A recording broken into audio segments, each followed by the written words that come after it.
Vamos a hablar acerca de los insectos que se asocian con un arbusto nativo que se llama chilco o chilca también le dicen.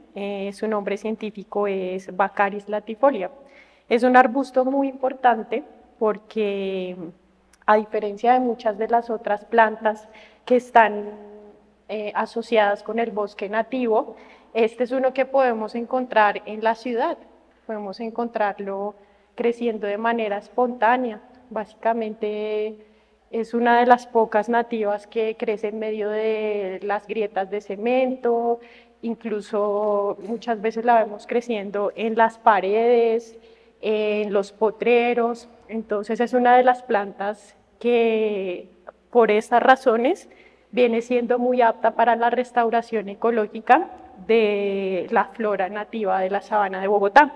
Muchas de las plantas que vemos creciendo en la calle, en los potreros, en los pastizales, son plantas que alimentan a muchísimos animales, a muchos polinizadores, entre ellos mariposas, abejas, a muchos también abejorros, también alimentan a arañitas, arácnidos como de diferentes tipos. A esta planta, pues que la traje acá, yo siempre le he visto, o sea, siempre que uno la arranca o le coge un par de ramitas, siempre tiene algún bicho. Es muy raro que no tenga algún tipo de insecto encima, ¿no?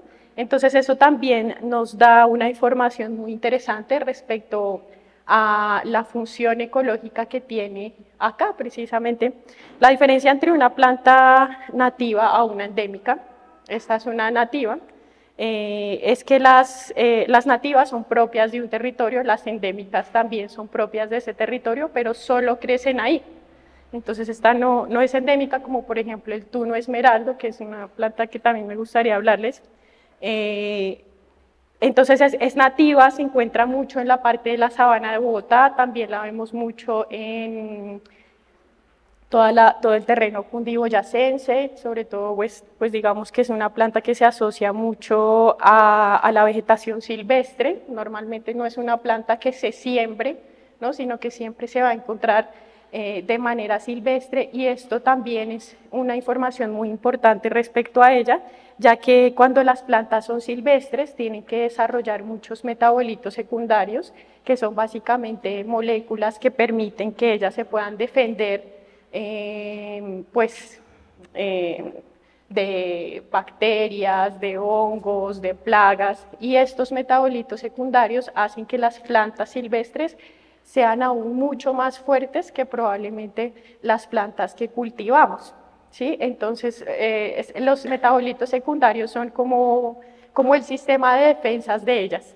Entonces es muy interesante porque las plantas medicinales que son silvestres normalmente tienden a tener mucha más efectividad incluso que las plantas que son cultivadas, por esta cualidad, digamos, que ellas han tenido que desarrollar esos metabolitos, o sea, esas cualidades de defensa para poder protegerse. Muchos de esos metabolitos secundarios son, por ejemplo, los aceites esenciales. Digamos, ustedes alguna vez han agarrado una hoja de eucalipto y la han doblado y le han sacado como esa resinita, esos son los aceites esenciales. La Baccharis también es una planta que contiene mucha cantidad de aceites esenciales, que también son medicinales, pero que además de eso ayudan a protegerlas de lo que les decía, de plagas, pero también ayudan a proteger a las plantas que se encuentran cerca. La vegetación, las plantas siempre van a estar relacionadas con los insectos, ¿sí? Uno siempre que siembre una planta o tenga una planta debe pensar en los insectos con los que está asociado esa planta. Por eso las plantas nativas son tan importantes, porque se asocian con insectos y con aves y con arácnidos que son propios de esos territorios y que por lo tanto pues van a ayudar a permitir la restauración ecológica de esos lugares. Entonces, esta planta está asociada tanto con especies de insectos nativos como no nativos, ¿no? Como foráneos. Aquí pues una foto de la Baccharis latifolia que tomé aquí por la calle 170, cuando uno va bajando como hacia la Conejera. Se encuentra mucho así creciendo en mitad pues, del cemento. A diferencia, por ejemplo, del diente de león, todos sabemos cuál es el diente de león, el que uno sopla así. Exacto, diferente del diente de león, que es una planta europea, ¿cierto? No, o del llantén, o de la ruda, o de la caléndula, ninguna de esas es nativa. Todas esas son plantas europeas o de otros lugares que han traído acá y que no son propias, digamos, de la fauna, para la fauna de estos lugares. Entonces, esta sí es una de las que deberíamos empezar a sembrar. Hablábamos hace poco que uno ve en internet que publican muchas cartillas de flores que debería sembrar para atraer polinizadores, ¿no? Y entonces va uno a ver y es caléndula, lavanda, plantas que no tienen nada que ver con este lugar, ¿sí? Plantas que todas son europeas. Entonces hablábamos de que, por ejemplo, la Baccharis es mucho más apta para polinizadores incluso que todas esas, y la verdad es que ni siquiera tenemos que sembrarla. Muchas veces está creciendo ahí espontáneamente en el jardín, en la calle, uno todos los días la está pisando y resulta que esa es la que debería estar, ¿no? Entonces hay veces no necesitamos sembrar tanto, a veces necesitamos es dejar crecer lo que está ahí espontáneamente, ¿no? Porque en la tierra están guardadas muchas semillas antiguas, hay semillas que pueden quedar guardadas 30, 40, 50, 60 años, y solo hasta que sean las condiciones propicias empiezan a crecer. Entonces la Baccharis es muy interesante, es una planta de la familia de las asteráceas. Las asteráceas son una de las familias quizá más grandes, o la más grande creo, de plantas en el mundo, y tienen una característica, y es que las asteráceas no tienen flores propiamente, a ver o sea, sí tienen flores obviamente, pero no le llama a uno flores solamente, sino que tienen algo que se llaman inflorescencias, que es como una agrupación de distintas flores muy pequeñitas. Dicen que las asteráceas se desarrollaron a lo largo de la historia así para ser más llamativas para los polinizadores. Entonces, cuando una planta tiene muchas flores, es una planta que probablemente sea muy apta para alimentar a muchas especies. ¿Bien? Entonces, si nosotros queremos pensar en hongos, tenemos que pensar en los árboles o en el sustrato que se relaciona con ese hongo. Si queremos pensar en un insecto, hay que pensar en la planta. Si queremos pensar en la planta, hay que pensar en el insecto, ¿no? Todo está relacionado. Entonces, siempre que vayamos a sembrar, pues también revisar que sean plantas nativas, plantas que ojalá hagan parte de lo que es la vegetación propia de la sabana o de todo el territorio del bosque alto andino, que es el que nosotros pues encontramos acá. Por ejemplo, nuestro bosque más cercano sería el Cerro La Conejera, que es donde encontramos los tunos esmeraldos, encontramos mucha vegetación propia, incluso endémica. ¿Listo? Entonces, por su rápido crecimiento, es una de las especies más aptas para la restauración ecológica. Hace unos 20, 30 años todavía se hablaba de reforestar, ¿sí? Y reforestar es sembrar árboles, ¿sí? Pero sembrar árboles probablemente muchas veces sin una conciencia profunda de la ecología de los lugares donde se está sembrando. Entonces antes el gobierno lo que hacía era que repartía eucaliptos, pinos, vegetación que es muy dañina para los cerros o para la sabana, y lo que pasaba era que entonces era reforestar, pero realmente no estaba habiendo un proceso ecológicamente sustentable. Entonces ahora hay una visión muy diferente y es la visión de restaurar. Entonces, restaurar, ¿qué significa? Restaurar significa llevar la tierra o llevar los territorios a su vegetación propia, a su vegetación, tratar de que se restaure precisamente, de que se restaure lo que existía antes, que es lo más apto porque son las plantas que se adaptan precisamente a estas condiciones climáticas, ambientales, de altura. Son las plantas perfectas no solamente para los ecosistemas, sino para las personas que vivimos acá, porque esas plantas desarrollan metabolitos secundarios específicos incluso para las medicinales, para las condiciones que nosotros vivimos acá. Entonces, entre más consumamos plantas que estén cercas, pues más beneficioso va a ser para nuestra inmunidad, porque nosotros estamos relacionados con la inmunidad de las plantas, que son los metabolitos. Entonces, cuando uno consume plantas medicinales y, por ejemplo, hace una infusión o consume un aceite esencial, una tintura, está consumiendo un extracto de los principios activos de la planta, que casi siempre los principios activos pues son metabolitos secundarios. Entonces, eso tiene mucho sentido.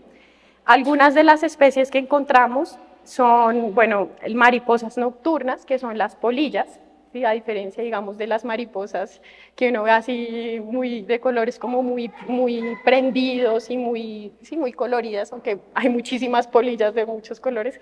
Digamos que una diferencia es que las polillas pues tienen unos hábitos nocturnos. Entonces la Baccharis latifolia está más vinculada con polillas o con mariposas pues, nocturnas. Muchas arañas de todos los tamaños. Las moscas también son unos polinizadores divinos. Nosotros creemos que los polinizadores solamente son los colibríes y las maripositas y las abejas, todo lo que es bonito. Solo si es bonito es bueno, ¿no? Si es feo tendrá que ser malo, ¿no? Como en nuestra perspectiva. Pero las moscas que son tan feas aparentemente porque hay unas moscas hermosas, también son importantes. Entonces aquí vemos pues como todas esas especies que se le... De hecho, muchas especies de moscas, no solamente una, muchas especies de moscas, ¿sí? ¿Sí? No todos, porque o bueno, no sé, la verdad. Pues yo pensaría que en teoría sí, pero no estoy segura, la verdad. No estoy segura, o sea, en teoría sí, porque pues sí, en las alitas pueden llevar polen, pero no sé. Entonces, miren, normalmente hay unas moscas que no parecen ni siquiera moscas. Hay unas moscas que parecen abejas y cuando uno las mira de lejos, dice, ay, mira esa abejita, y cuando se da cuenta es una mosca, que son las moscas de la fruta. Por ejemplo, yo de hecho aquí tengo una. Esta de acá es una mosca y parece una abeja. Son flores muy abundantes, tienen mucho alimento, por eso absorben, por eso atraen tantos animales. A diferencia, por ejemplo, ¿ustedes han visto el ojo de poeta? ¿Saben cuál es? Esa planta naranja que es súper invasora, que se monta en todas. El nombre científico es Thunbergia alata. A diferencia de esa planta, por ejemplo, que es una planta invasora, o sea, es una planta que además de ser invasora, pues no es nativa, ¿sí?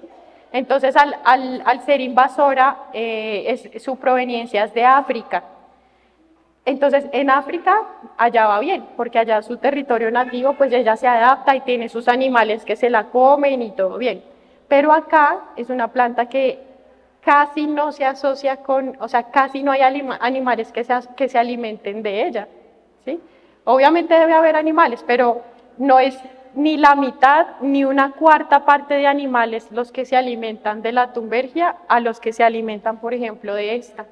Hay veces uno encuentra literatura sobre una planta asociada, no sé, por ejemplo, a 24 especies diferentes, bueno, de moscas, de abejas, de arañas, pero probablemente tiene más, probablemente tiene muchas más. Y los insectos también pueden variar dependiendo incluso el ecosistema dentro del ecosistema, ¿no? Entonces puede ser que en Bogotá, en Suba nomás, haya un montón de ecosistemas diferentes donde la gaitana pueden haber arañas diferentes a las que hay acá, ¿sí? Entonces es un mundo muy amplio de bichos. Bueno, esta planta también es una foto acá en Suba, todas las fotos son de Suba, pues las de la Baccharis. Entonces para que vean pues que sí está realmente acá a la mano. Bien, entonces las polillas geometridae son una de las familias. Imagínense qué familia tan grande. Yo les decía que las asteráceas eran la la familia de plantas más grande del mundo, ¿cierto? Y las asteráceas tienen más o menos como 28.000 especies. Es la familia más grande de plantas. Ahora imagínense esta familia de polillas que tiene 23.000 especies. O sea, es una cosa inmensa, ¿sí? Entonces, estas polillas, seguramente todos ustedes las han visto y se caracterizan porque tienen este movimiento, como cuando uno mueve como el dedito así, que se apoyan y se arrastran con la parte de atrás. Entonces, ya no se les va a olvidar que esa es la polilla, ¿no? Entonces, acuérdense que la polilla, pues, primero es así y ya luego se convierte, saca sus alitas y demás.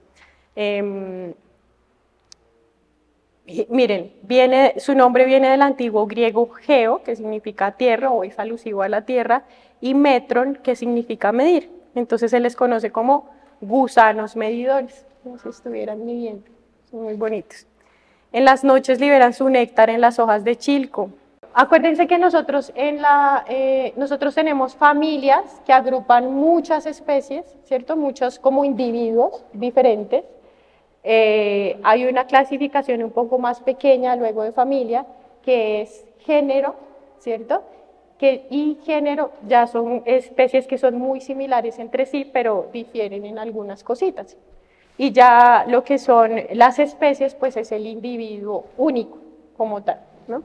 Entonces aquí tenemos unas que son muy comunes. Acá en mi casa yo tengo esta, la melancroia, que es una que siempre uno la va a reconocer porque ve como las dos polillitas así unidas de la colita, siempre ve como las dos así. Entonces esa es una manera también de reconocerlas, además que es un color que no se confunde con otros, ¿no? Que es como negro y rojo, digamos que no hay muchas polillas similares a esa que se puedan confundir. La otra que es la upitequia, Upithecia, que también es muy común. Hay una cosa muy interesante con las polillas y es que las polillas siempre se las relacionan, bueno, no sé si esto sea interesante, me parece más bien como feo, que las relacionan con brujas y entonces las matan y por las noches dicen, ay no, que la polilla es de mala suerte, que si se mete una polilla es de mala suerte, ¿no? Entonces también hay que empezar a cambiar esas formas de pensar, que las polillas son muy importantes, son polinizadores, ellas tienen como unos pelitos y en esos pelitos ellas guardan polen. Entonces, cada vez que van de una planta a otra, pues van botando ese polen que guardan en sus pelitos. Estas son otros géneros. Cuando ustedes ven que se pone así SP, se está hablando es del género, no se está refiriendo como a una especie o un individuo específico, sino a varios que son como pareciditos, o que hace parte como de ese género, ¿no? Que hace parte de ese género. Entonces, miren, la diferencia y la capacidad de diversidad que existe nomás aquí. Tengo un amigo que se dedica a observar polillas. Entonces me contaba que hace poco hicieron como una sesión de observación de polillas y para hacer eso ellos ponen unas telas y ponen unas luces especiales y pues ellos atraen ahí a todas las polillas y empiezan a ver. Entonces estaban como haciendo varias observaciones porque era un festival, entonces hicieron observaciones de polillas en la ciudad y en el campo y se dieron cuenta que en la ciudad llegaron muchas más polillas que las que observaron en el campo. Entonces es muy, muy interesante porque uno a veces cree que en la ciudad no hay tanta biodiversidad y resulta que sí, sobre todo de insectos. Las moscas Syrphidae, la Syrphidae también es otra familia, es una familia más pequeña, miren, tiene 6.000 especies nomás. No mentiras, es una especie grande. Miren tan linda, tienen la condición de que cuando son adultas se colorean como abejas, lo que les decía, que quieren parecer abejas para que los depredadores piensen que tienen aguijón y no las maten, pero son moscas y casi siempre son moscas asociadas a las frutas, por eso les llaman moscas de frutas.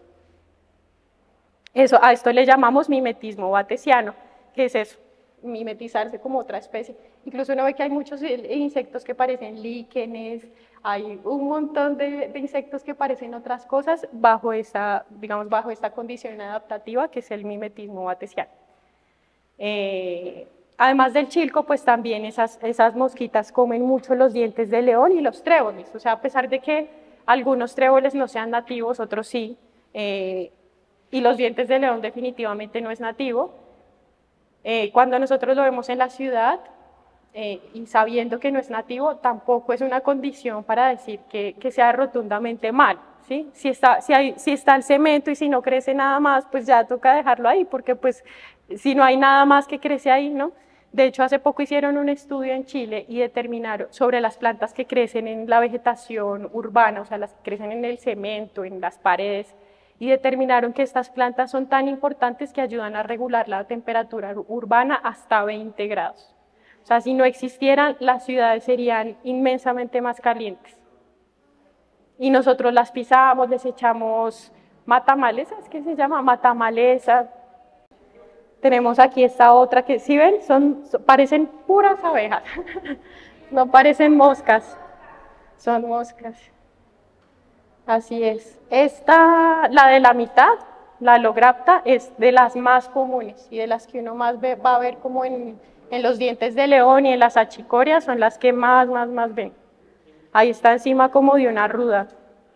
Miren estos, cómo cambian los colores, pero siempre como manteniendo esa forma medio de abeja.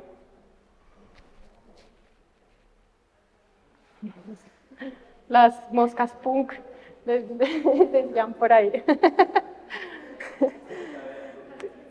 Son muy lindas y a esto yo pues siempre me refiero como que creen que lo feo es malo, o sea, lo feo entre comillas, porque al final esto es divino, esto es bellísimo, ¿no?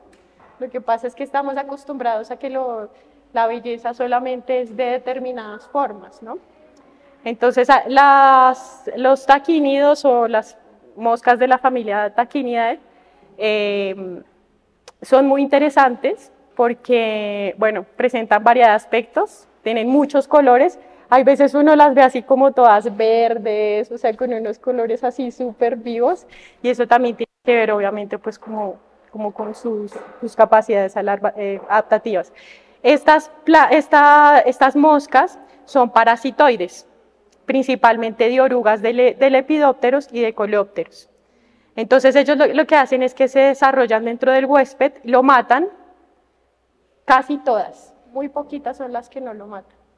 Ahí uno diría, ah, no, si son feas, ah, no, si son malas, ay, mire cómo lo matan. No, eso también es importante.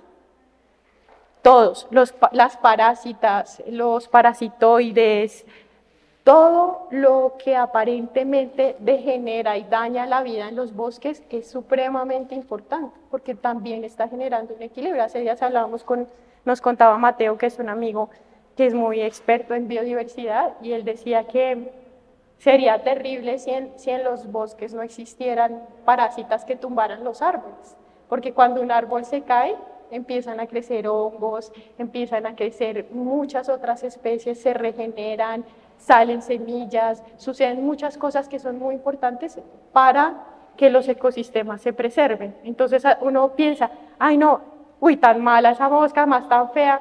No, además se para en popó, ¿no? Pero no, todo eso es muy importante y todo eso hace parte del equilibrio. Entre más diversidad tenga un ecosistema, más sano va a ser. Así tenga parásitas, así tenga todo. Casi siempre uno las ve como las que son grandes, las que son así todas grandes y feas, así. Entonces también muy bonito pues entender que están cumpliendo su función, entender que hacen parte de un ecosistema. Las otras pues es la abeja europea, sin embargo obviamente pues no es la única abeja que se relaciona con esta planta. Nosotros también tenemos muchas otras abejas nativas, creo que son como 40 y algo abejas nativas que tenemos acá. Una de ellas es la abeja angelita, ¿la conocen? Las abejitas esas chiquititas. Hay abejitas que son así diminutitas y son normalmente abejas asociadas a frutas y normalmente son, digamos, son abejas que, esas son nativas. Casi siempre las que son diferentes a la abeja convencional pues son nativas. Casi siempre, sí. Entonces, claro, también hay que saber eso, porque dicen, no, que las abejas, y la gente piensa que las únicas abejas que existen son estas, y no, y hay muchísimas más. Solo hacen apicultura con estas, o solo, digamos, solo trabajan con estas. De hecho, las angelitas creo que ni siquiera pican, o sea, hay abejas que son mucho más. La apis mellifera, que es la abeja europea, es tan común o se ha reproducido tanto porque es una abeja que no le importa básicamente qué tipo de alimento o de dónde tomarlo, ¿no? Como que no es selectiva en ese aspecto, como si lo son otras abejas que están asociadas con determinadas especies nativas y que por eso precisamente también son tan escasas de encontrar, ¿no? Tenemos los abejorros, que se parecen a las abejas, pero obviamente pues casi siempre uno los ve que son más grandecitos, un poquito más peluditos. Son un tipo de abeja de gran tamaño y hábitos solitarios, ¿sí? A diferencia de las abejas, que casi siempre uno las ve como en grupito, casi siempre que uno ve una abeja ve varias.